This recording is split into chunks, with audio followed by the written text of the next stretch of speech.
Esse é o nosso segundo culto. Nós já tivemos o primeiro culto às 9 horas da manhã e foi uma bênção. Esse é o primeiro domingo em que nós praticamos já um novo horário e deu super certo no culto tradicional. Nós tivemos aqui muitas pessoas louvando e adorando o nome de Jesus Cristo. E nós vamos avançar agora na nossa série de mensagens, mas eu não poderia deixar de dar um destaque especial para tudo o que nós vimos aqui. Tantas pessoas chegando à igreja domingo passado, formando no PIB College, sabe, fazendo cursos de famílias. Muito, muito bom, porque como a Keila falou, nós precisamos de instrução. E tem um curso em especial que será lançado agora, que eu queria fazer um apelo para os homens, porque não tem como sermos homens bíblicos sem instrução. Tudo o que a gente sabe fazer, a gente só sabe porque um dia a gente aprendeu. Então, se você quer ser especialista em uma coisa, você precisa estudar, você precisa praticar, você precisa de fato se entregar àquilo. Quando nós queremos nos desenvolvermos em algo, não tem outra saída a não ser o estudo. Então, se você quer ser um grande homem do Senhor, um homem bíblico, um homem cheio da presença, um homem que faz a diferença na sociedade, eu queria te aconselhar a fazer o nosso curso PH+. O valor de inscrição é apenas R$30, é um valor simbólico em relação a tudo que você vai receber, crescer e se desenvolver. Amém? Amém, homens? Estaremos juntos? Estamos em uma série de mensagens chamada Família Imperfeitas. E nós temos aprendido que não existe família perfeita, existe família saudável. Na primeira mensagem da série nós falamos sobre esgotamento emocional, porque não adianta trazer aqui instrução, conhecimento, não adianta trazer direcionamento se você está esgotado. Vai entrar no ouvido e vai sair no outro, você não vai praticar, você não vai sair do lugar. Então, na primeira mensagem da série, nós falamos sobre esgotamento emocional e sobre como vencer o esgotamento emocional na sua família.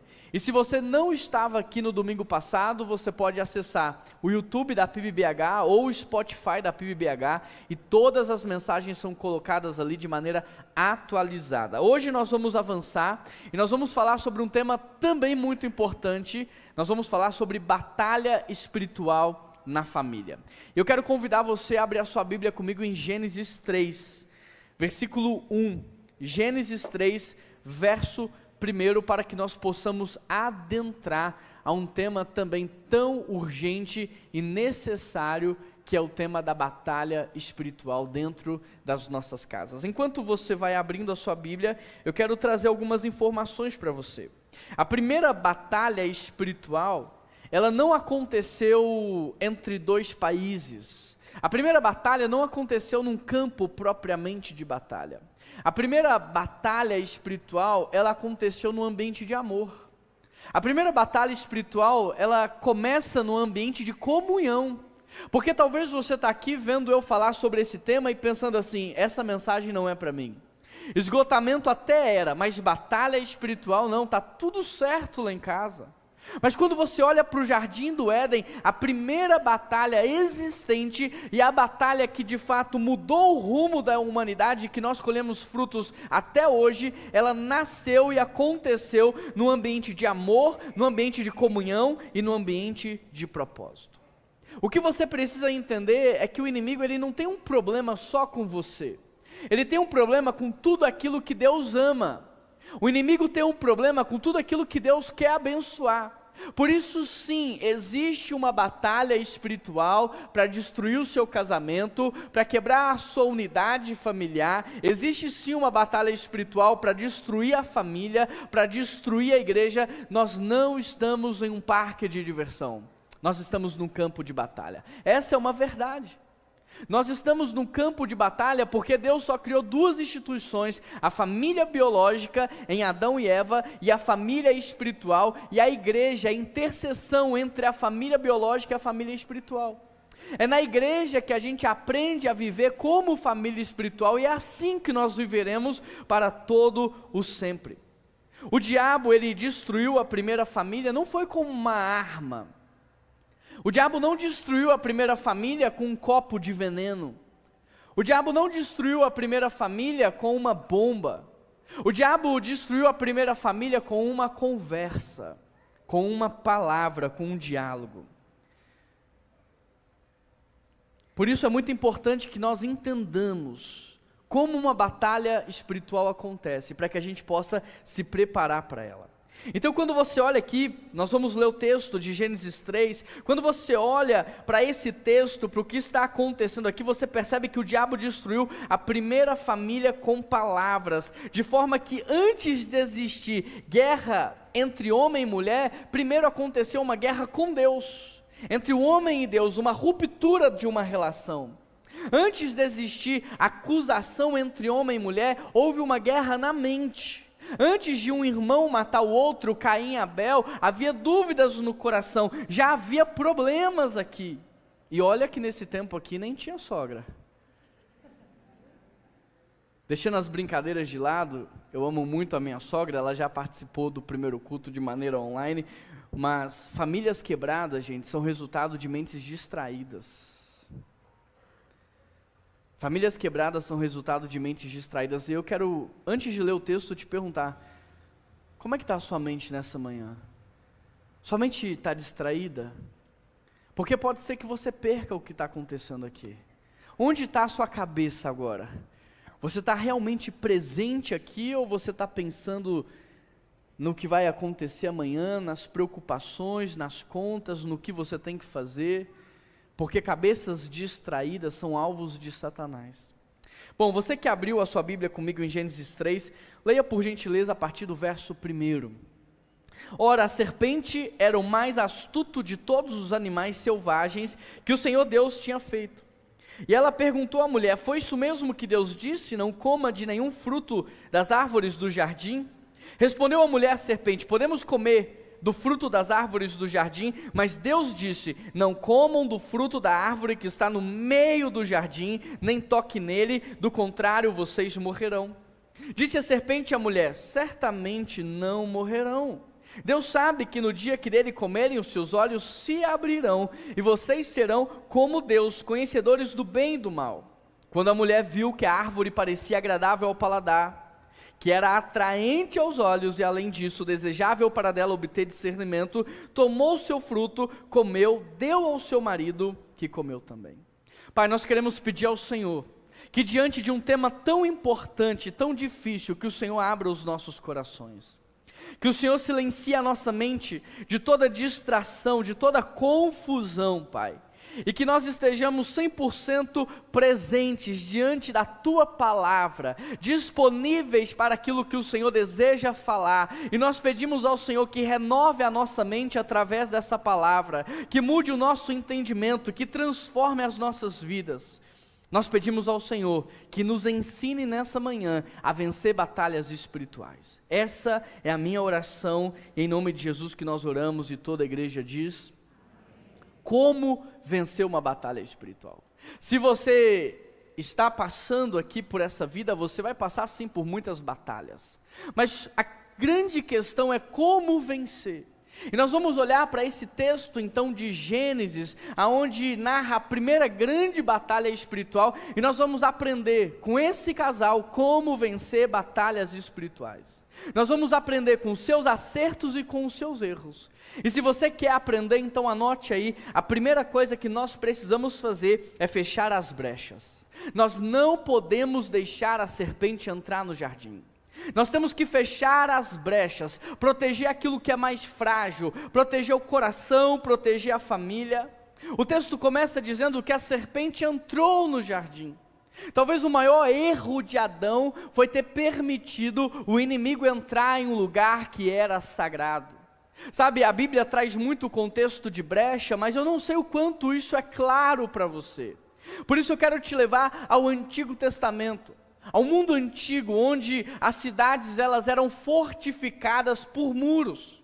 Até hoje, em muitas cidades da Europa, cidades medievais, até hoje, em muitos países, você encontra cidades antigas e cidades que ainda são protegidas por seus muros. Mas o que acontecia quando um povo inimigo queria atacar uma dessas cidades? Eles rodeavam a cidade procurando uma trinca no muro. uma pequena trinca, uma trinca pequena. E quando o povo inimigo encontrava aquela trinca, esse povo ficava ali batendo naquela trinca, para que ela pudesse ir aumentando. E o objetivo é que a trinca crescesse e se tornasse então uma brecha. O que é essa brecha? O lugar em que um exército poderia passar. A Bíblia diz que o inimigo ele anda ao nosso derredor, buscando oportunidades, buscando trincas na nossa vida. Talvez você olhe para mim e fale assim: pastor, eu não tenho brechas abertas. Eu sei, talvez não tenha mesmo, mas e trincas? Pastor, eu não sou viciado em pornografia, mas será que você não acessa de vez em quando? Pastor, eu não sou um alcoólatra. Pastor, eu não sou uma pessoa viciada em jogos, eu não sou viciado em coisas imorais, mas será que de vez em quando você não tem feito uso disso? Pastor, eu nunca fui preso por corrupção, mas será que você não negou ou sonegou algum imposto? Pastor, eu nunca fiz parte de algo errado, mas será que no seu coração você em algum momento não desejou isso? Pastor, eu nunca matei uma pessoa, mas será que na tua mente você não odeia uma pessoa a ponto de desejá-la morta? Então a grande questão não são as brechas, mas as trincas, que o inimigo, quando encontrar uma trinca na sua vida, ele vai ficar focando nessa trinca, até que ela se transforme numa brecha, até que o exército inimigo possa entrar por essa brecha e destruir você. Famílias sem vigilância viram campos de atuação do inimigo. Pastor, realmente eu acho que Adão errou. Adão deveria ter guardado o jardim, ter colocado animais silvestres, ferozes, para proteger, para delimitar o espaço para que o inimigo não pudesse entrar. Eu acho que Adão errou, eu acho que Adão foi omisso. Beleza, Adão errou, mas e eu e você? Será que não temos feito a mesma coisa? Será que não temos deixado a nossa família desprotegida, porque a arma do inimigo não é uma metralhadora AK-47, não é uma bomba, não é um dinamite, a arma do inimigo é uma palavra. Porque padrão de pensamento modela comportamento e comportamento gera habitação espiritual. A arma do inimigo são conversas, a arma do inimigo é diálogo, a arma do inimigo é instrução, e o inimigo tem acessado aquilo que é mais sagrado nas nossas vidas através da televisão, através das músicas que nós ouvimos, através dos filmes, através das conversas alheias, conversas superficiais, que a gente acha que não está produzindo nada nas nossas vidas.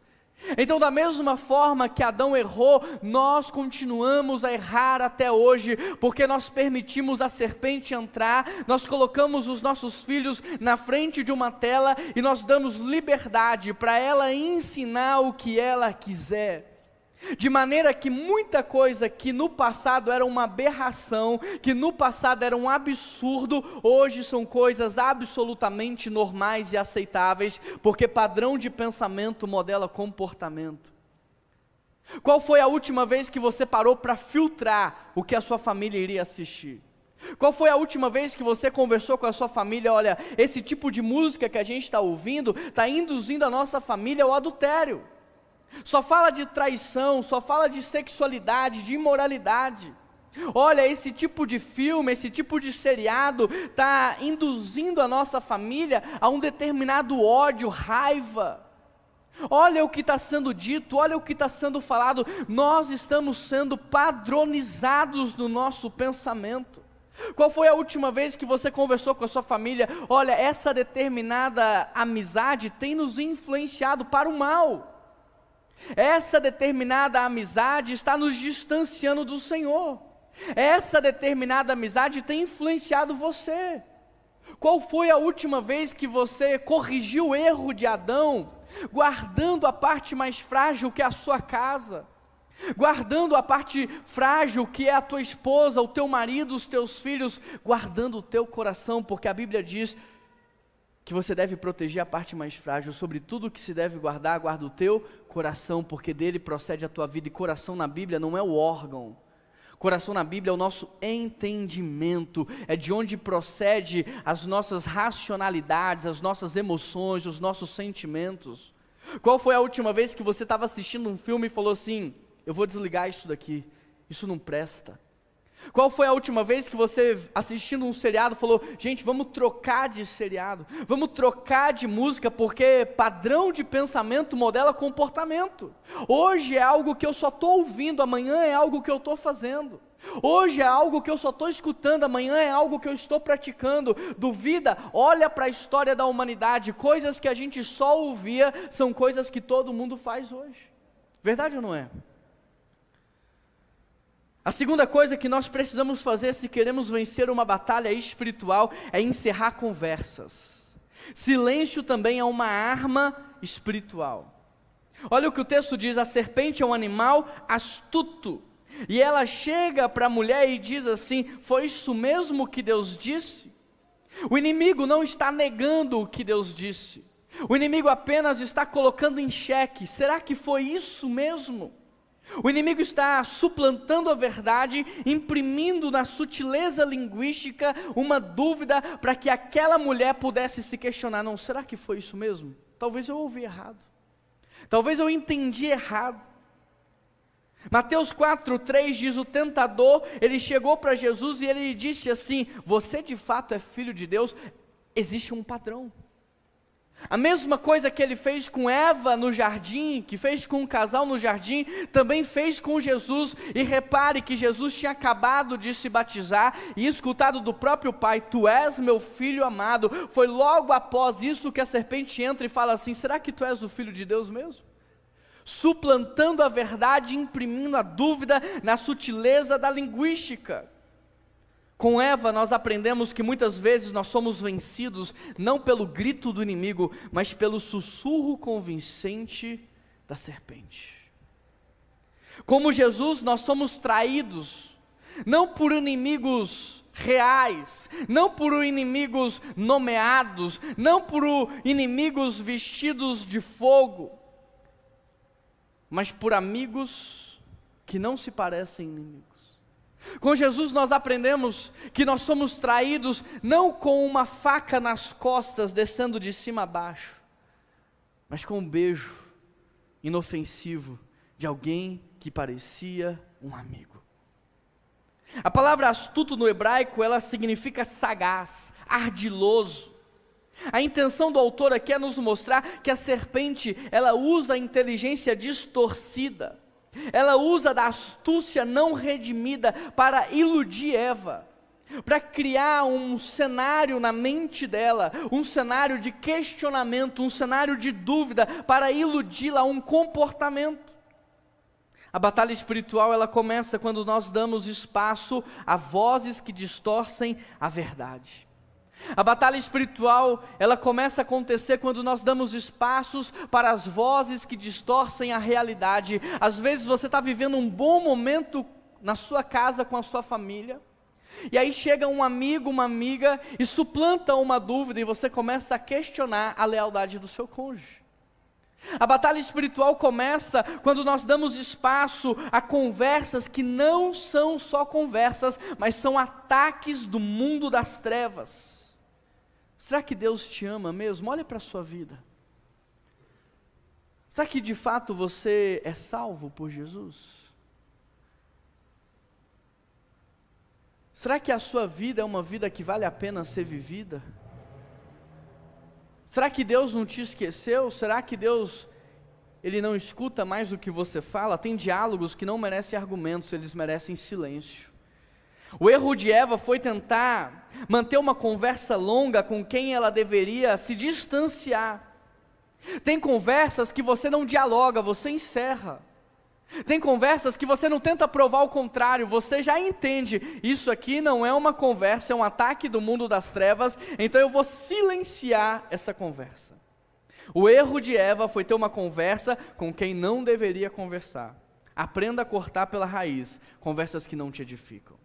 Aprenda a cortar pela raiz conversas que colocam você contra o seu cônjuge. Aprenda a cortar pela raiz conversas que estão distanciando você dos seus filhos. Aprenda a cortar conversas que levam você à rebeldia, que levam você à desobediência, que levam você a desonrar a autoridade, que leva você a sonegar imposto. Aprenda a encerrar. Tem conversas que a gente não argumenta, tem conversas que a gente encerra, porque o silêncio também é uma arma do mundo espiritual. Amém? Até aqui tudo bem? A terceira coisa que você precisa fazer para vencer uma batalha espiritual, você precisa blindar a sua mente. Eu oro sempre: Deus, blinda a mente da minha esposa. Toda madrugada, coloco a mão sobre ela. Blinda a mente da minha esposa, blinda o coração dela. Eu vou no quarto dos meus filhos, coloco a mão sobre eles e digo: Deus, blinda a mente, blinda o coração. Eu oro: Deus, blinda a mente e o coração da nossa equipe ministerial, blinda a mente e o coração da nossa igreja, porque a mente é um campo de batalha. Ora, a serpente era o animal mais astuto, e ela perguntou à mulher: foi isso mesmo que Deus disse? Não coma de nenhum dos frutos da árvore do jardim? Olha a estratégia: foi isso mesmo? Foi isso mesmo? O questionamento da serpente insinua que Deus é exagerado. Parece só um questionamento inofensivo, parece só uma conversa sem propósito, parece só um diálogo descomprometido, mas o questionamento da serpente: foi isso mesmo que Deus disse? Não coma de nenhuma árvore, de nenhum fruto. Insinua que Deus é controlador, insinua que Deus é manipulador, insinua que Deus é um egocêntrico. Está distanciando o casal do Senhor, porque a partir do momento que o casal começa a pensar: realmente eu acho que Deus exagerou, realmente eu acho que Deus foi injusto aqui, realmente eu acho que Deus é egocêntrico, realmente eu acho que Deus é manipulador. Então, depois que ela suplantou a dúvida, agora ela produz um distanciamento. No hebraico, essa citação direta, ela é uma distorção da instrução divina, porque Eva, ela tenta corrigir a serpente dizendo: não foi isso que Deus disse. Só que quando ela começa a dialogar, ela já está no jogo das trevas. Quando ela começa a responder, ela já caiu direitinho naquilo que o diabo queria fazer. Porque o diabo não chega com uma faca querendo matar você. O diabo, ele te aponta a faca, mas é você que vai se matar. Então, o que o diabo queria fazer é levar o casal a se autodestruir, a se automutilar. Então, quando a Eva vai dialogar com a serpente, ela não percebeu, ela já está perdendo o jogo. Porque a mente é o primeiro território que o inimigo quer ocupar. Onde foi que começou essa guerra que destruiu o homem, que destruiu a mulher, que destruiu o casamento, que destruiu a relação entre os irmãos? Onde começou essa guerra? Foi entre dois países? Essa guerra aconteceu num campo de batalha? Não, essa guerra aconteceu na mente. Essa guerra começou no pensamento, porque padrão de pensamento modela comportamento. Dúvida sutil é o início do caos espiritual. Será que Deus existe?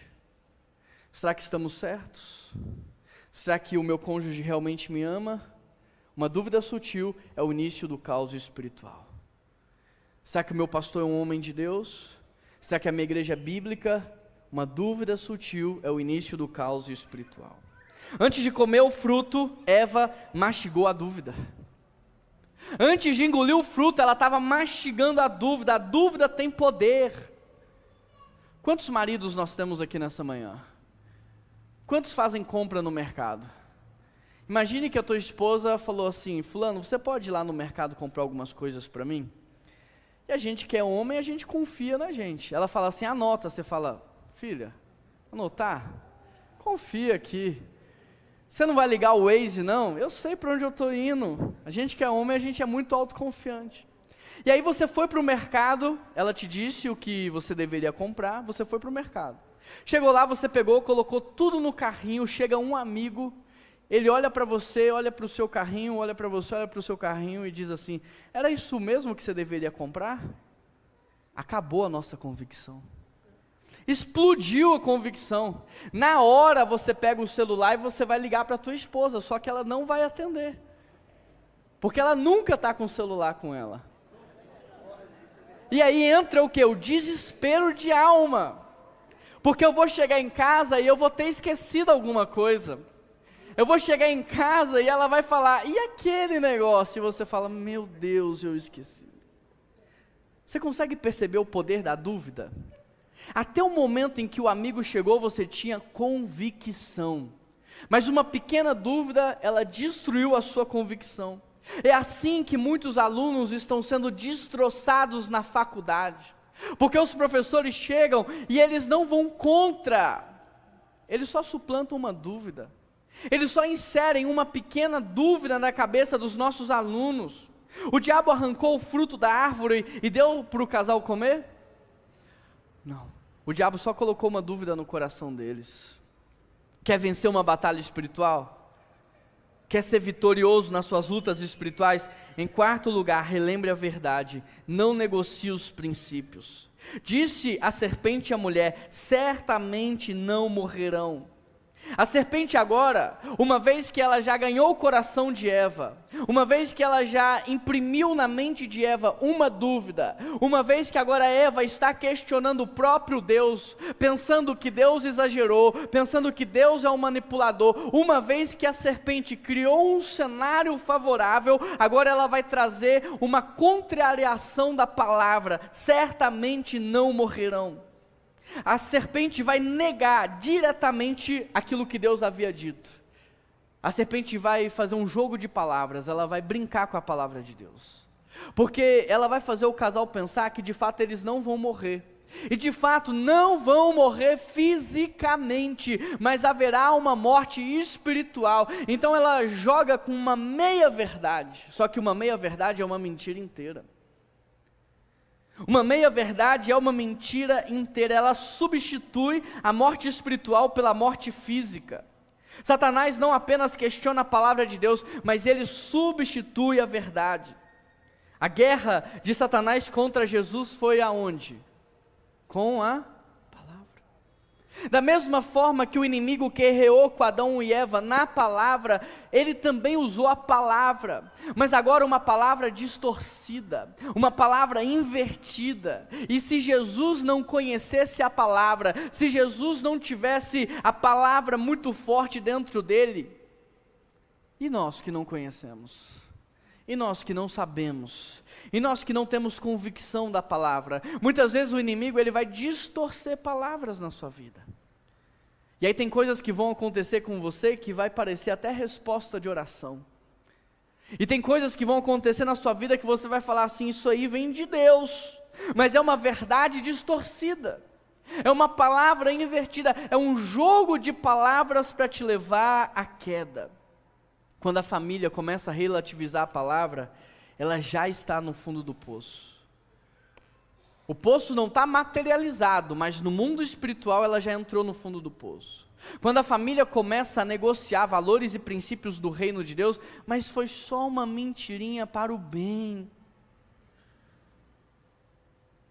Mas se eu não fizesse isso, eu ia perder o emprego. Mas só foi um domingo que eu não participei do culto, que eu não cultuei. Quando a família começa a distorcer a palavra, é um abismo puxando o outro. A quinta coisa que nós precisamos fazer para vencer a batalha espiritual é negar propostas. Tem muito cristão fazendo contraproposta para o inimigo. Mas nós precisamos negar propostas. Porque o pecado ele vem embalado. Deus sabe que no dia que dele comerem, seus olhos se abrirão e vocês serão como Deus, conhecedores do bem e do mal. Olha o pecado embalado. Vocês serão como deuses. Olha o pecado embalado. Vocês conhecerão o bem e o mal. Olha para a vida de Adão e Eva depois do pecado e observe se foi isso que aconteceu. Observa se foi isso que aconteceu, mas foi essa proposta que o inimigo fez. Cuidado, porque tem proposta que chega na sua vida que você fala assim: eu estava orando por isso. Tem proposta que chega na sua vida que você pensa: é Deus. Mas sempre antes do ótimo de Deus vem o bom de Satanás. Para você não viver o ótimo, ele te apresenta o bom. É melhor você no bom do que no ótimo. Ele está no lucro quando você está no bom. Então você tem na Bíblia Abraão, que está esperando o ótimo, que é o filho da promessa, e aí o inimigo apresenta uma distração. Ele apresenta o filho da ansiedade, ele apresenta Ismael, Agar, um jeitinho de resolver o problema. E até hoje, em Israel, no centro do mundo, em Jerusalém, você tem a guerra dos irmãos, a guerra de Isaac contra Ismael. Até hoje você tem os cristãos e os muçulmanos, o filho da promessa e o filho da ansiedade. Interessante porque o inimigo ele olha para você e diz assim: você é um grande homem, ela que não presta. Você é uma grande mulher, ele que não presta. Você não pode ser tratado assim. Você deveria ser tratado dessa maneira. E aí você vai conversando com a serpente, chega uma hora que ela te apresenta uma proposta melhor. Olha o que eu tenho para você.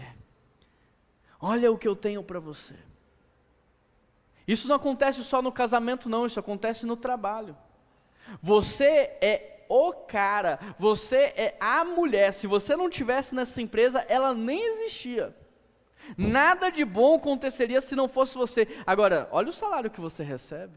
Olha como esse povo te trata aqui. Eu tenho uma coisa melhor para você. Eu tenho uma coisa que é muito melhor para você. E aí sabe o que faz? Ou sabe o que a gente faz? A gente faz como Adão e Eva, a gente pega a proposta. Mas quando a gente pega a proposta, a gente descobre que o inimigo é mentiroso. Que não tinha nada depois da proposta. Aí o casamento está acabado. Aí a família está destruída. Aí você está desempregado. Aí você está sem ministério. Porque aceitou uma proposta do inimigo. Você precisa saber quem Deus é, você precisa conhecer a palavra, para você negar propostas que não vêm de Deus. O verbo ver aqui, no texto hebraico, ele não é uma percepção visual. Quando o texto diz que Eva viu, o texto não está dizendo que ela teve uma percepção visual. O verbo ver é um desejo ativo. É uma tríade, porque é bom para comer, é agradável aos olhos e é desejável para dela obter discernimento. Esse ver no hebraico reflete os 3 caminhos da tentação de Jesus no deserto: o desejo da carne, o desejo dos olhos e a soberba da vida. É onde o inimigo está fazendo propostas para você, é onde o inimigo está tentando você. Agora, o que parece bênção sem obediência é tentação com glitter. Uma bênção sem obediência é o pecado mascarado. Uma bênção sem obediência é um pecado embalado. Se o inimigo está te oferecendo, ou se Deus está te oferecendo algo maravilhoso que não vai te custar submissão, obediência, honra, gratidão, generosidade, é pecado embalado. O inimigo faz isso. Não, eu vou te dar, e lá você não vai precisar se submeter. Eu vou te dar, e lá você não vai precisar obedecer. Eu vou te dar, e lá você vai ser livre. Esse novo cônjuge que eu tenho para você, essa nova fase da sua vida, é para você ser livre. Pecado embalado que vai destruir você, e propostas do inimigo você tem que negar. Não tem que fazer contraproposta, tem que negar. Qual é a proposta hoje que você tem que negar? Qual é o assédio do inimigo que você tem que dizer: não, eu não quero, não é o que Deus tem para mim? A sexta coisa que você precisa fazer para vencer a batalha espiritual é cuidar com a tentação, com a sedução. Quando a mulher viu que a árvore parecia agradável, atraente, desejável, ela tomou o fruto e comeu. A palavra aqui é agradável, desejável, encantador, sedutor, atraente. É assim que o pecado vai se aproximar de você. O inimigo não vai bater na sua porta pegando fogo. Ele vai ser a resposta para a sua dor. Ele vai ser a resposta para o seu caos. Ele vai ser uma resposta para a sua angústia. O pecado vai ser sedutor. Cuidado com aquilo que está te seduzindo. Cuidado com as propostas que são agradáveis. Cuidado com as conversas que te fazem sentir muito especial. Cuidado. Provérbios 7:21, com palavras sedutoras o persuadiu e o atraiu com a suavidade dos seus lábios. É assim que a serpente trabalha. Com palavras sedutoras de encantamento: eu sou teu amigo.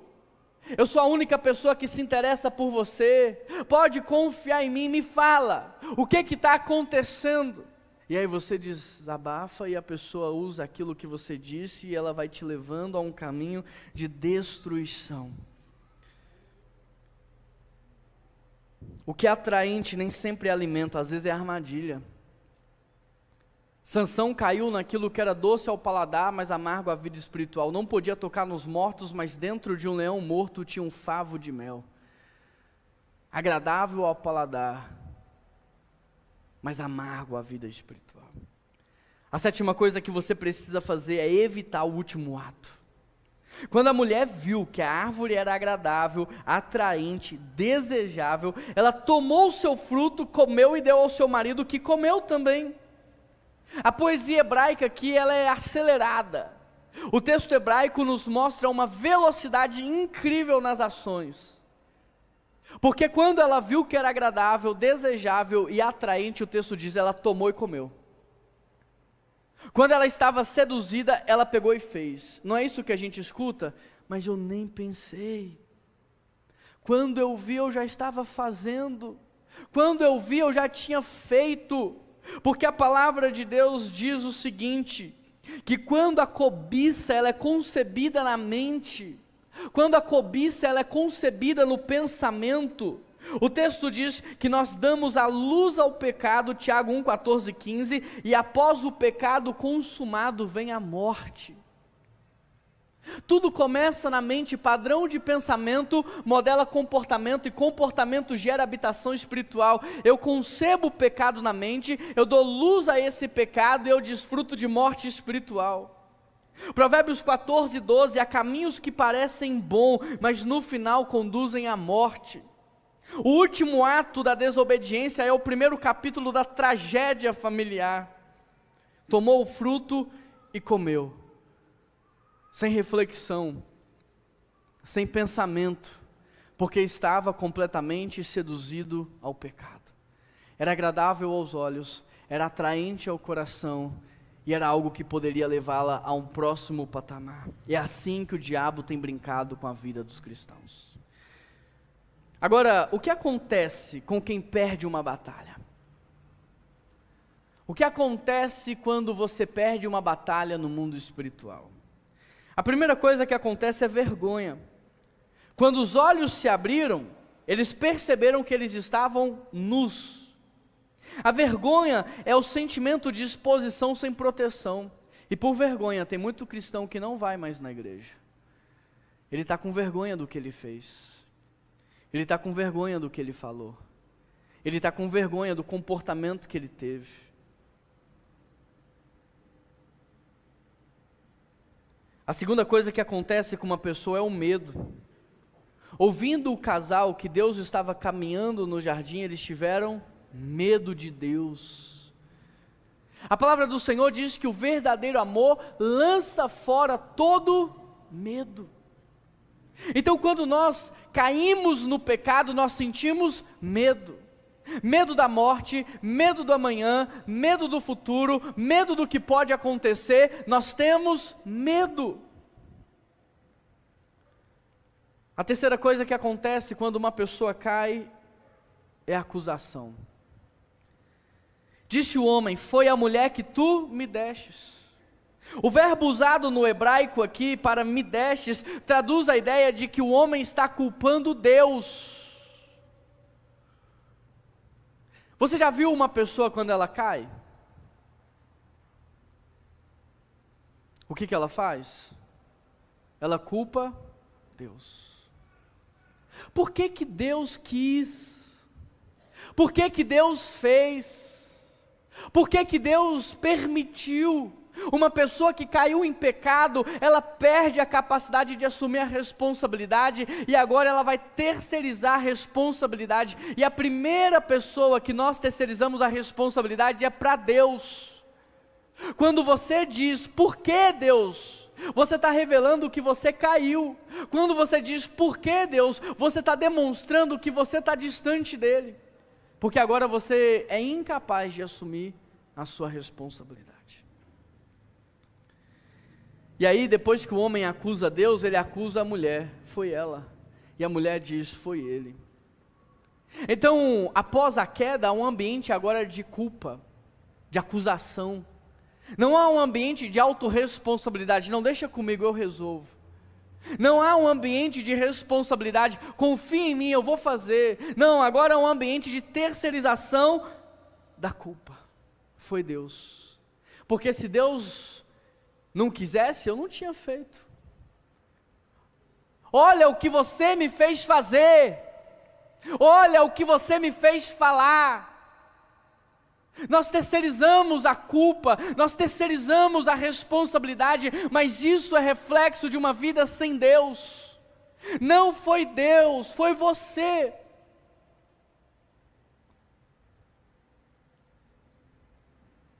E aí vem o período do sofrimento.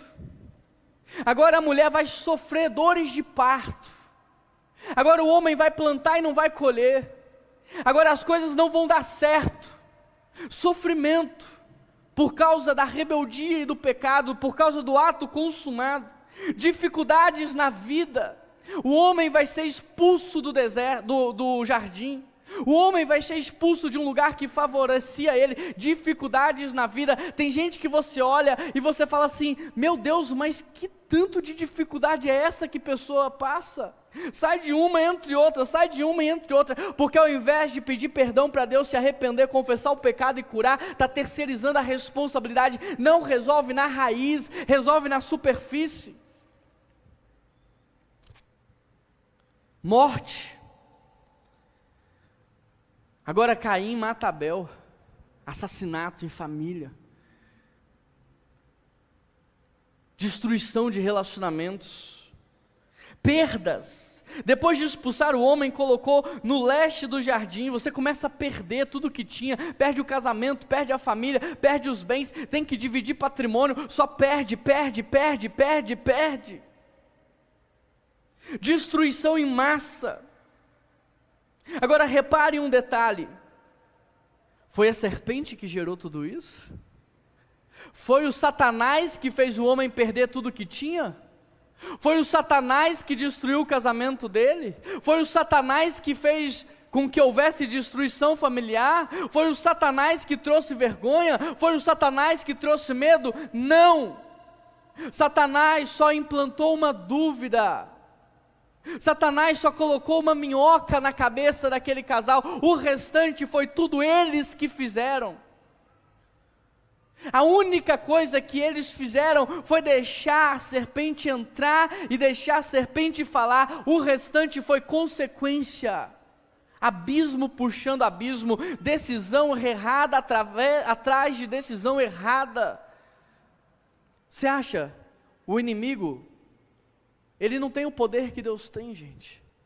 Ele não é onipresente, ele não está em todos os lugares. Ele não é onisciente, são atributos de Deus, a onipresença e a onisciência. O inimigo só tem um terço dos anjos, nada mais do que isso. Ele tem um terço, a guerra do inimigo é estratégica. Ele não tem tempo para perder, ele não pode ficar com você o tempo todo tentando destruir a sua vida, porque ele não tem tempo para perder. Então ele trabalha colocando dúvida na sua cabeça, dúvida no teu pensamento, para que todas as outras coisas sejam você que faça. Sabe quem fez você perder o seu emprego? Foi você mesmo. Por causa de um coração orgulhoso, vaidoso, arrogante, presunçoso. Sabe quem fez você perder o ministério? Foi você mesmo. Sabe quem destruiu o seu casamento? Foi você mesmo. Faltou humildade, faltou perdão, faltou amor. Sabe quem está fazendo você viver uma vida miserável? Você mesmo. O inimigo só colocou a dúvida. Quem pegou o fruto e comeu foi o casal. Agora, como é que Deus age? Como é que Deus agiu no meio dessa batalha toda que estava acontecendo? Primeiro, Deus instruiu. Ele falou com Adão o que eles podiam fazer. Ele disse tudo o que podia, e uma coisa que eles não podiam, Deus instruiu. Aqui a instrução para a sua vida financeira. Não tem como não seguir a palavra e não acontecer. Tem instrução para a sua vida financeira, tem instrução para o casamento, tem a instrução para a educação de filhos, tem instrução para tudo. Deus se revela. Pastor, Deus está calado. Deus está calado porque você não abre a Bíblia. Deus está calado porque você não ora, porque Deus não está calado, Deus não está em silêncio. Deus instrui, Deus se fez presente, Ele caminhou no meio do jardim, Ele todo dia, na viração do dia, se fazia presente. Deus está aqui falando com você no domingo, falando com você na célula, falando com você no discipulado, falando com você no devocional diário. Deus está falando, Deus se faz presente. Deus provocou uma reflexão quando perguntou para o homem: onde é que você está? Deus não estava falando de uma forma geográfica, em que lugar do jardim você está? Deus sabia. Deus está falando o seguinte: o que foi que você fez? Por que que a gente se distanciou? Por que que o nosso relacionamento quebrou? E Deus está te perguntando nessa manhã: onde você está? Para onde você está indo? Esse caminho que você está seguindo, você tem convicção de que é para lá que você quer ir? Você quer mesmo viver isso? Onde você está? O que é que você está fazendo da nossa relação? O que é que você está fazendo da nossa intimidade, da nossa comunhão?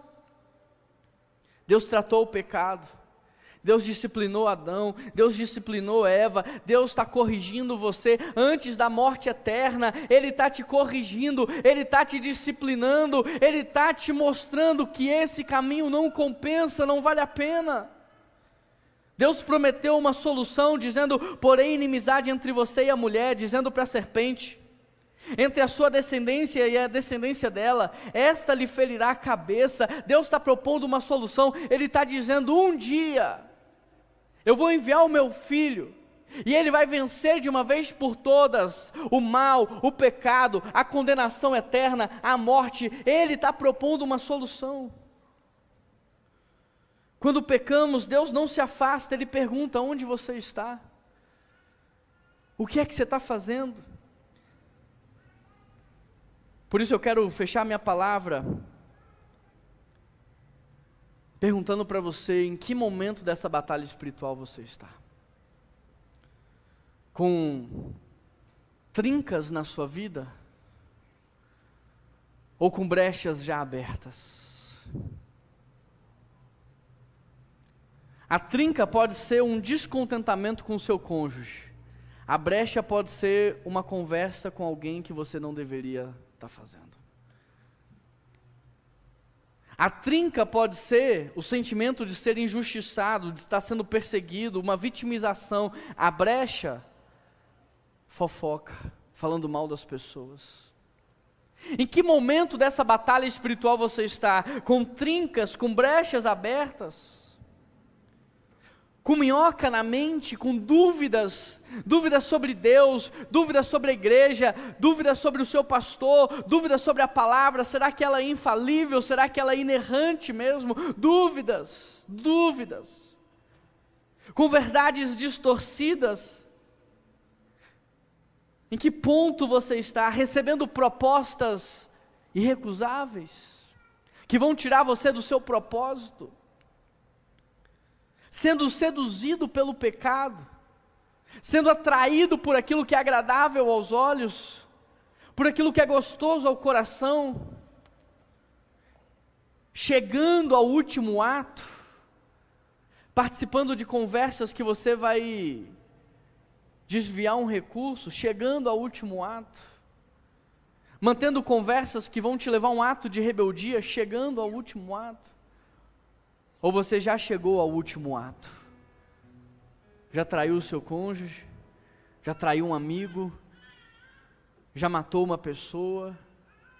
Já está refém das drogas?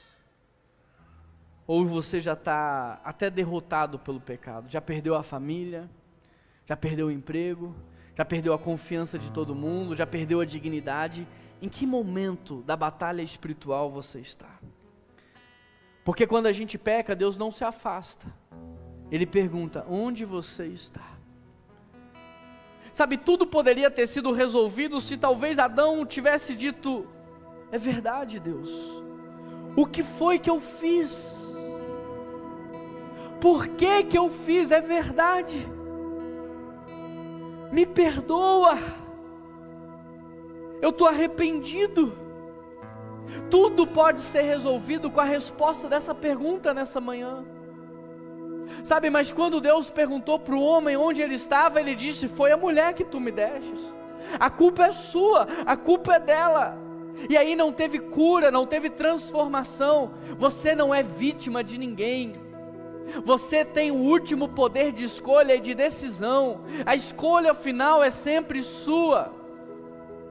Não foi ninguém que te fez fazer o que você fez, não foi ninguém que te fez falar o que você falou, foi você que fez, foi você que falou. Então hoje você pode responder para Deus com responsabilidade, dizendo: Deus, eu pequei contra o Senhor, e somente contra o Senhor eu fiz o que era mal, de modo que o Senhor reprova o que eu fiz, e eu te peço perdão, eu estou arrependido. Onde você está? A restauração da sua vida espiritual começa com um tipo de resposta que você vai dar. A restauração do teu casamento começa com você não mais terceirizando a culpa, mas assumindo a sua responsabilidade. A restauração dos teus filhos, porque se você não tratar isso, Adão e Eva não trataram. Caim matou Abel. O mal se multiplicou de tal maneira que Deus falou: eu vou ter que recomeçar a humanidade. Se você não trata o que você fez, a tua família replica. Se você não trata o que você fez, a tua família imita.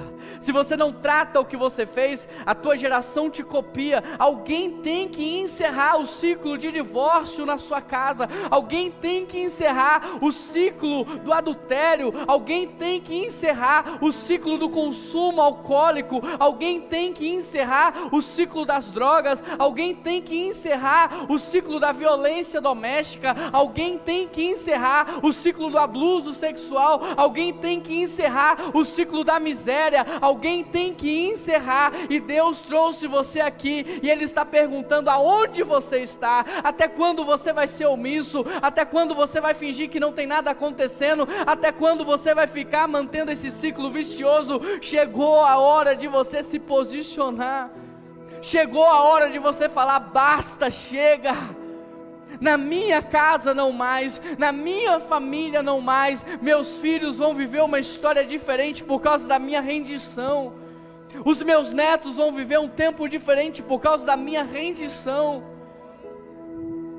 Hoje é dia de fechar brechas. Hoje é dia de calar a serpente, e hoje é dia de voltar para Deus. Hoje é dia de fechar as brechas, hoje é dia de calar a serpente, hoje é dia de voltar para Deus. Hoje é dia de calar a serpente, hoje é dia de fechar as brechas, hoje é dia de voltar para Deus. Onde é que você está? Ele está te chamando, Ele não quer te expulsar da presença dEle. Essa mesa é uma mesa de cura, a ceia é um instrumento de cura. Onde é que você está? E me diz, o que é que você quer fazer? O que que você quer fazer? Feche os teus olhos aí e responda essa pregação com uma oração. Você pode responder para Deus essa pergunta: onde você está, com uma oração, e qual é a sua resposta?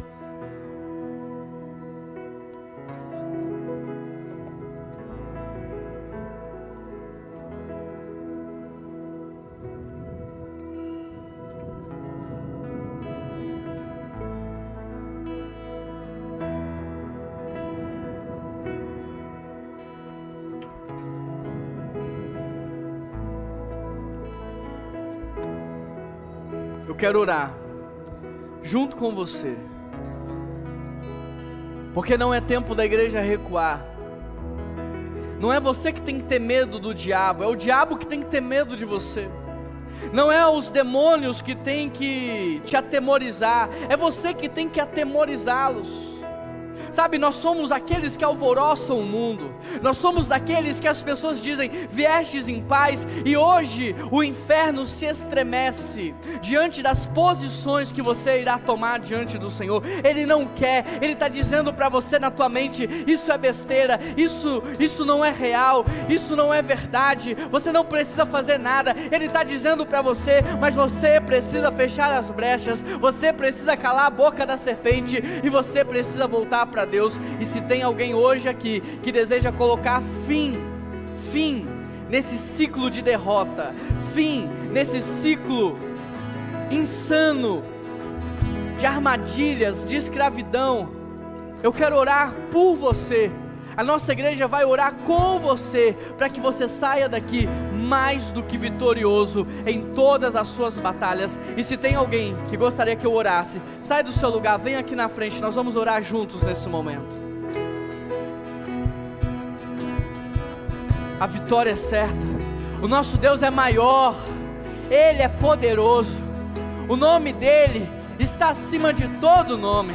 O nome de Jesus tem autoridade para cadeias quebrar. O nome de Jesus tem autoridade para encerrar a escravidão, para quebrar o tempo de escravidão na tua vida. O nosso Deus pode, não há impossível para Deus, não há. Você pode dizer: eu não sei mais o que fazer, eu não sei se Deus tem poder. Eu estou aqui para te dizer: Ele tem poder. Ele quebrou cadeias na minha vida, Ele quebrou correntes na minha vida, Ele encerrou ciclos na minha família.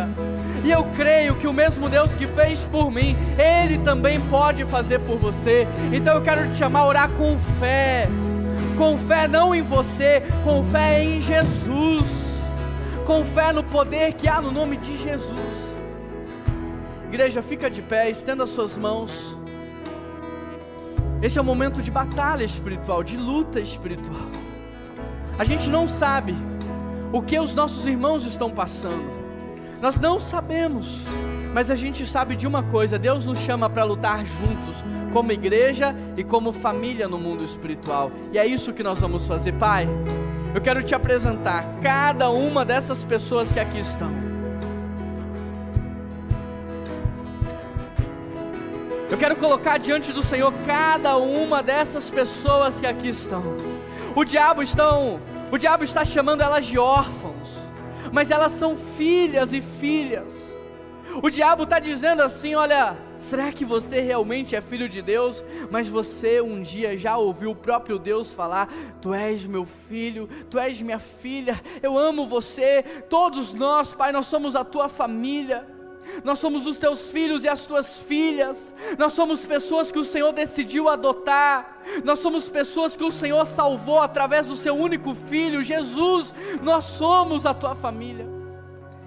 E nós pedimos ao Senhor, Pai, que o teu Espírito Santo produza o verdadeiro arrependimento nos nossos corações.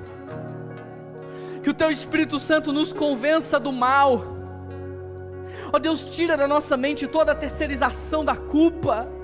Tira da nossa mente toda a terceirização da responsabilidade. Nós queremos assumir diante do Senhor o que nós falamos, o que nós fizemos, a estratégia que nós estabelecemos. Nós queremos dizer para o Senhor: Pai, nos perdoa, porque nós temos pecado contra o Senhor, e contra o Senhor nós temos feito o que é mal. Nos perdoa, Senhor, nos perdoa, Pai. Sonda o nosso coração nessa manhã, prova as nossas intenções.